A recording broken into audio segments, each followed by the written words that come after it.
Diablo's power is something that's always been quite a mystery to us. We've only ever seen him fight that one time in Season 1, and that was just barely scratching the surface of what he's capable of. His existence is also one that's shrouded in a lot of mystery too, so to see both partially explained in the last 2 episodes was quite the surprise I'm sure a lot of you want to know more about. A lot of words were thrown out with not a lot of context, so here I am to explain what a Daemon Lord is, how its potential surpasses that of a Demon Lord, and basically how Diablo evolved into one himself.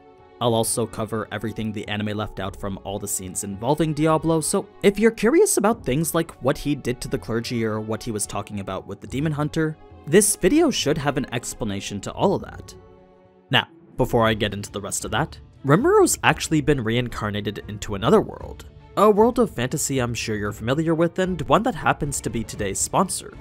That's right, starting now in the idle RPG AFK Arena, both Rimuru and Shuna will be available to unlock via their new Tensura crossover, a new themed voyage of wonder called Stone-Freed Waterflows depicting a new adventure on this continent. That means joining now will bring more rewards than ever, especially now that they're doing this Tensura crossover. So not only can Rimuru and Shuna join your ranks and fight alongside you, but along with them is a 180 free summons event guaranteeing you 1 SP hero via this code right here. You'll get to see Rimuru's iconic Megiddo and Shuna's alignment field, then you'll become more powerful the more battles you fight with them. It's just like how Rimuru becomes stronger with Beelzebub's predation, since so too will you do the same just a lot faster and easier.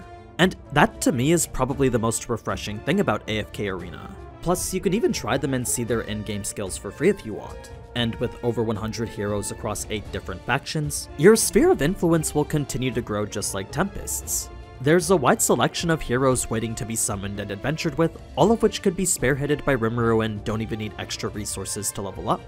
So, whether you want to play the best idle RPG or just experience this awesome looking Tensura crossover, be sure to check out AFK Arena using the link down in the description. But now, let's get back to the video. It's always fun to see Diablo's opponents slowly piece together just how powerful he is, and that's something we first see Daemon trying to figure out. Since the 5 elders gave him the order to kill Diablo, he was actively investigating what it was he was dealing with, and it was from that he found Diablo wasn't just any regular demon. We saw him come to the conclusion that Diablo had bested Rosin, so that at the very least indicated he was an early modern archdemon. There was a good chance that he was even older than that though, since the older a demon was, the more powerful they were. To give a bit more context on what these terms mean, modern archdemons were calamity-class threats typically between 200 and 300 years old, while medieval demons were closer to that 1000-year milestone. They were demons powerful enough to be assistants to demon lords, and it was a completely different level of strength from that of the lower-leveled demons. This made Daemon shudder at the thought, since a medieval archdemon was a threat to humanity entirely. If a demon like that somehow made it into the world, then the destruction it could cause would be immense. That's why the Eastern Empire places limitations on the demons they can summon and makes sure not to deal with anything beyond the medieval age. To do so would cost the summoner their soul, and their essence would be consumed in exchange for that demon. That being the case, the Empire's records only had successful summons for demons up to the medieval age, and anything beyond that was just unknown. Now, I know these medieval archdemons may sound like they're super powerful, but the only reason it seems like that is because it's coming from the perspective of Daemon. To scale things a bit more objectively, a medieval archdemon is only about as powerful as Rosin. I know that's not very strong to us, but to the rest of humanity he's an absolute legend. So, for a demon to subjugate him and make Rosin his subordinate, well, that would suggest whatever it was even more powerful than a medieval archdemon. This was all information that came from the Eastern Empire's extensive research of demons, and the reason for that was because they were forced to. By being close to a demon stronghold with lots of power, the Eastern Empire had dedicated a lot of time and resources learning how to adapt to that. They established a regiment trained specifically in the art of demon hunting, and their research allowed them to create all sorts of anti-demon tactics. So, while an archdemon was only something you'd hear about in legends in the West, in the East it was an all too frequent occurrence, one they eventually had to categorize and create individual strategies for. This was why the demon hunters were so knowledgeable when it came to identifying Diablo, and it's actually quite endearing when they finally do. The process getting there was just so entertaining though, so let's start off with when they have him surrounded. Their initial thoughts were that this was just an archdemon, so as all archdemons were, they believed Diablo's weakness was in his physical form. Yes, a named archdemon is significantly stronger than a regular archdemon, but even so, its physical body was still the avenue to defeating it. Where the leader knew to exercise caution was with regards to the potential that he was dealing with an ancient demon. Initially, he believed Diablo was just medieval, but after seeing he had a name, he figured it was best to consider him ancient. This was a class of demon older than medieval, and it was one most commonly associated with demon nobility. A higher order of demon gifted with power, intelligence, and possibly even an army. They were a significant threat that the leader knew not to underestimate. That's not to say he didn't think he could still defeat Diablo though, since despite the possibility of him being ancient, he was in his eyes still just an archdemon. He was an opponent the demon hunter leader had tons of experience fighting against. There was, however, one thing that the hunter found strange, and that was the way Diablo's confidence surpassed that of every demon he's faced before. Sure, it was standard to see demons overestimate their power, but to see it at a level like this was just off-putting. His lack of concern for their attack couldn't even be called arrogance anymore. No, at this point it was something even more imperious than that. So, the attack they engaged with was the latest in anti-demon technology, and its purpose was to break past the layers of barriers demons typically protected themselves with. It used a force non-reliant on magicules, and that normally would have been enough to take on the demons they usually faced. Diablo wasn't a normal demon though, so as we saw, his innate resistance meant he didn't even need a barrier to counter it. It was the second sign so far that Diablo was different.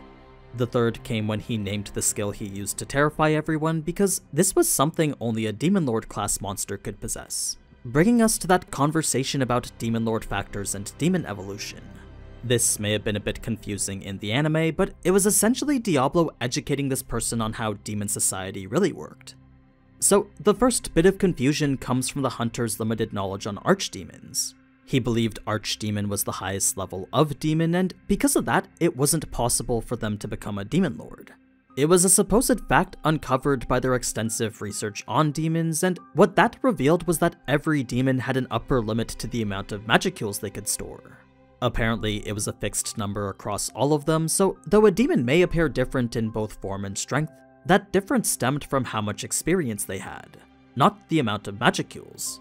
This is why older demons seemed more powerful than modern ones, since over time they'd been able to formulate better strategies in conserving magicules. They had optimized the ways in which they could use them and found the most efficient methods of getting the most out of them. It was this knowledge that made demon hunters not fearful of demons anymore, since by knowing their limits, they could use that against them. To them, knowledge was what gave them their advantage. Now, the hunter was right in stating a demon's magicules were limited, but as Diablo said, to think they couldn't evolve past that was wrong too. Rouge was the living example of such a case, but it could happen to any demon so long as they maxed their strength and lived for 2,000 years. It was light work for someone as strong as Diablo, but not so much when you're any of the other demons. Since demons naturally enjoyed combat, regardless of whether they were summoned to the physical realm or stayed in the spiritual one, battle was sure to be a constant part of either. The spiritual realm was particularly unforgiving though, since to lose a fight there meant getting magicules reduced from your upper limit. It would devolve you from the state that you were trying to stay in and reset any progress you've made towards trying to ascend past Archdemon. So, though Diablo made his evolution sound easy, what it really entailed was reaching your max potential first, then maintaining it for 2,000 years without losing once. It was kind of like getting the #1 headband in Afro Samurai, then defending it for 2 straight millennia without ever losing. This was the knowledge the Demon Hunter was missing, and though the revelation was certainly surprising, what shocked him more was Diablo's casual reference to Gi. Demon society had a very strict hierarchical relationship, so for a lower demon to refer to a higher one without any term of respect, well, that was as unthinkable as the end of the world. It didn't matter whether you were a primal or archdemon, the hierarchy of demon society was one that needed to be abided by. Diablo would then refer to Blanc the same way, and the incident they were talking about was one which could have plunged the world into chaos. So if Diablo knew about that and was referring to Rouge and Blanc so casually, then that meant he had to be at least as powerful as the one who caused the Bloody Shore incident. It was a fearsome thought that finally let the hunter peer into what it was he was dealing with. Now, Sade still hadn't come to that realization yet, so to him Diablo wasn't anything particularly special. His name wasn't mentioned in any of the ancient texts, so at the very least it meant he wasn't a great demon. That being the case, the only thing Sade felt he needed to worry about was the unlikely case in which Diablo was an unnamed primordial demon. Since he knew very little of demons in general though, this wasn't a scenario in which Sade would give more than a second thought to.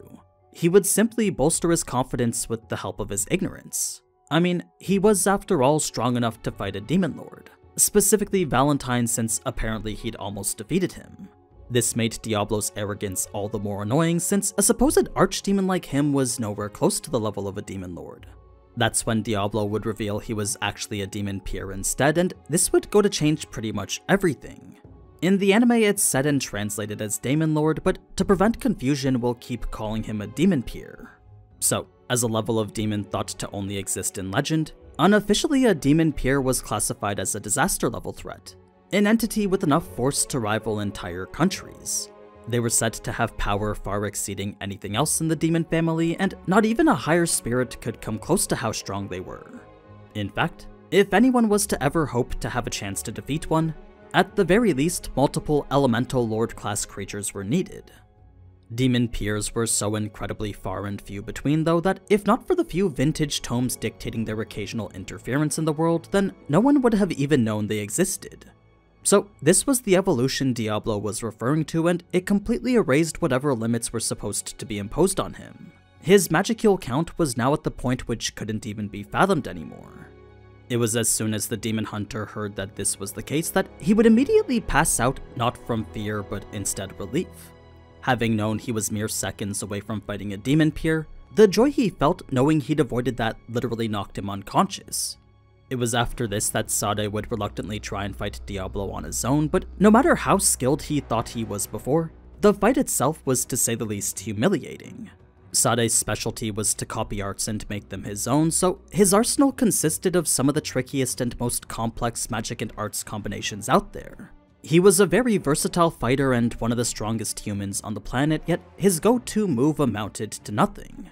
Normally he'd imbue his sword with whatever element his foe was weakest to, but by the time his magic was even deployed, Diablo would have already analyzed its structure and disassembled it, effectively removing Sade's ability to bend the laws of nature and use it to his advantage.